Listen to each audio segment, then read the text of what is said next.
I've been talking to Bruce Lee mainly about the Chinese martial arts, which include things like Chinese boxing, karate, and judo, which is what he taught when he was in Hollywood. After he left the University of Washington, where he studied, of all things, philosophy, if you can believe that. He did, but that, perhaps you understand why the two go together from the first half of this program. And you can perhaps understand how he got into films. He knew a lot of actors, but I'm told that you got the job on the Green Hornet, where you played Cato the chauffeur, mainly because you're the only Chinese-looking guy who could pronounce the name of the leading character, Britt Reed. I meant that as a joke, of course. And it's a heck of a name, man. Yeah. I mean, every time I said it at that time, I was super conscious. I mean, really now, that's another interesting thing, huh? Let's say if you learn to speak Chinese. Yeah. And it's it's not difficult to learn and speak the word. The hard thing, the difficult thing, it's behind what is the meaning, what brought on the expression and feelings behind those words. Like when I first arrived in the United States, and I look at a Caucasian, and I really would not know whether he was putting me on, or is he really angry, because we have different way of reacting to it. See, those are the difficult things, you see.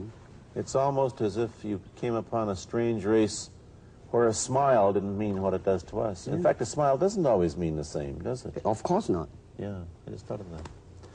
Tell me about the big break when you played in Longstreet. I must tell the audience that Bruce Lee had a bit part, or a supporting role in the Longstreet series, and this had an enormous effect on the audience. What was it? Well, you see, the title of that particular episode of Longstreet is called The Way of the Intercepting Fist. Now, I think the successful ingredient in it was because I was being Bruce Lee. Yourself? Myself, right. And did that part, just express myself, like I say, honestly express myself at that time. And because of that, I brought, favorable mentioning in, like, New York Times, which says, like, the Chinaman, who incidentally came off quite convincingly enough to earn himself a television series, and so on and so on and so forth. Can you remember the lines by Sterling Siliphant, the key lines? He's one of my students, you know that? Was he too? Yes. You've had everybody as your student.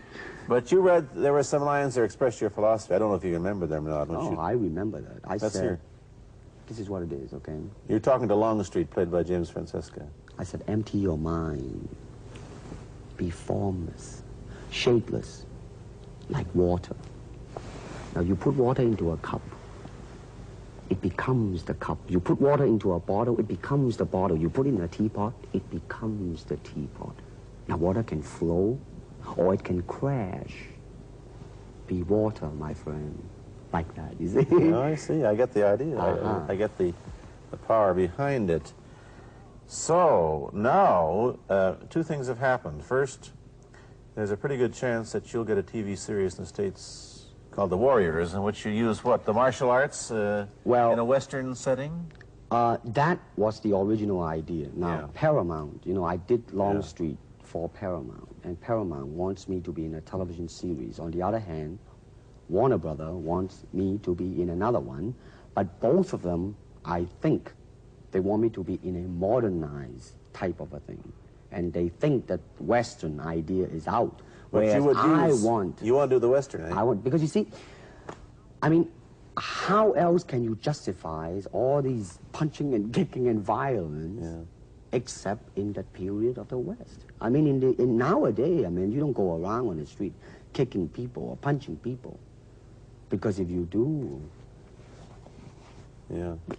that's it. I mean, I don't care how good you are, But this is true also of the Chinese dramas, which are mainly costume dramas. They're all full of blood and gore over here. You mean here? Yeah. Well, unfortunately, you see, I hope that the picture I am in would either explain why the violence was done, whether right or wrong or whatnot. But unfortunately, pictures, most of them here, are done mainly just for the sake of violence. You know what I mean? Like, fighting for 30 minutes, get stabbed 50 times. Well, I'm fascinated. Let me give you your microphone back.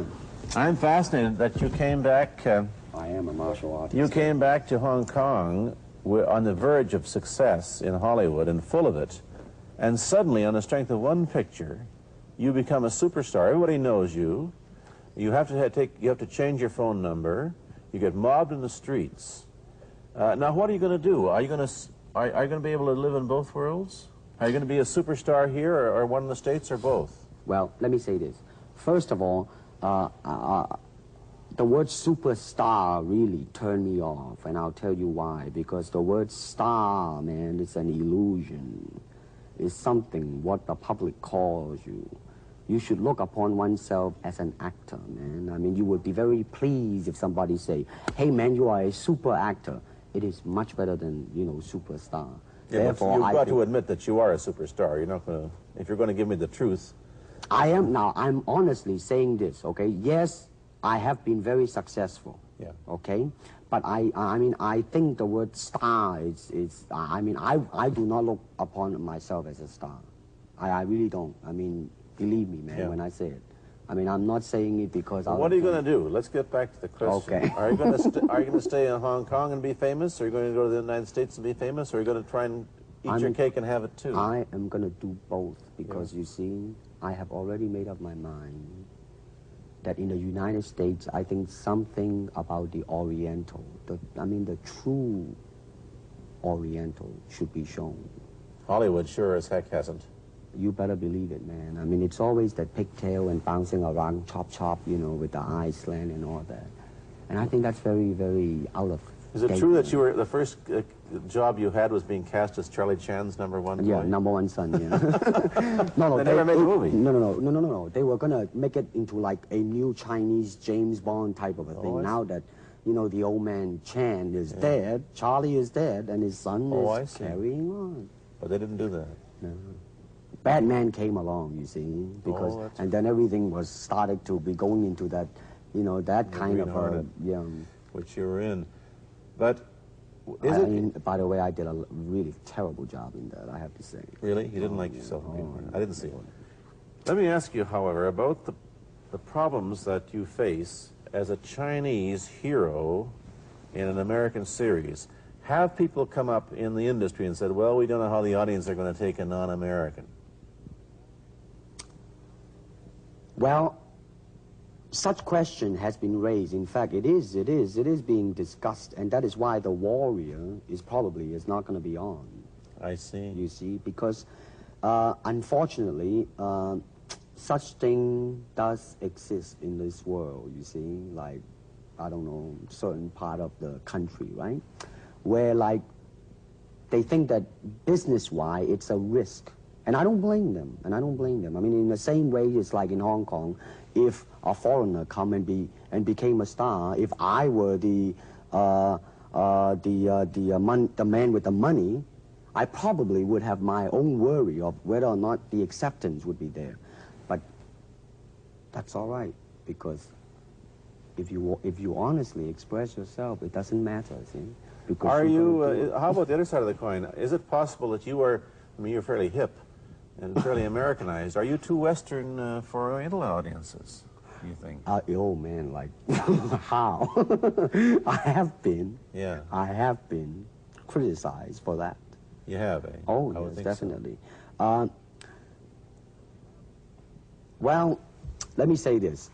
When I do the Chinese film, I'll try my best not to be as American as I, you know, have been adjusted to for the last 12 years in the States.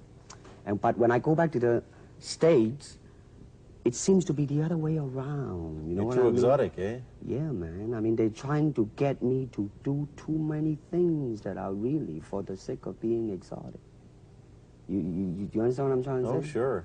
So it's really, I mean, it's when you live in both worlds, it brings its problems as well as its advantages, and you've got both. Time to go to a commercial. I'll be back in a moment with Bruce Lee. Let me ask you whether the change in attitude on the part of the Nixon administration towards China has helped your chances of starring in an American TV series. Well, first of all, this happened before that. Yeah. But I do think that things of Chinese will be quite interesting for the next few years. I mean, not that I'm politically, you know, inclining toward anything. You know, I understand that. I'm just wondering. But I mean, once the opening of China, you know, I mean, that it will bring more understanding. Yeah. More things that are, hey, like different, you know, and maybe in the contrast of comparison, some new thing might grow. So therefore, I mean, it's a very rich period to be in.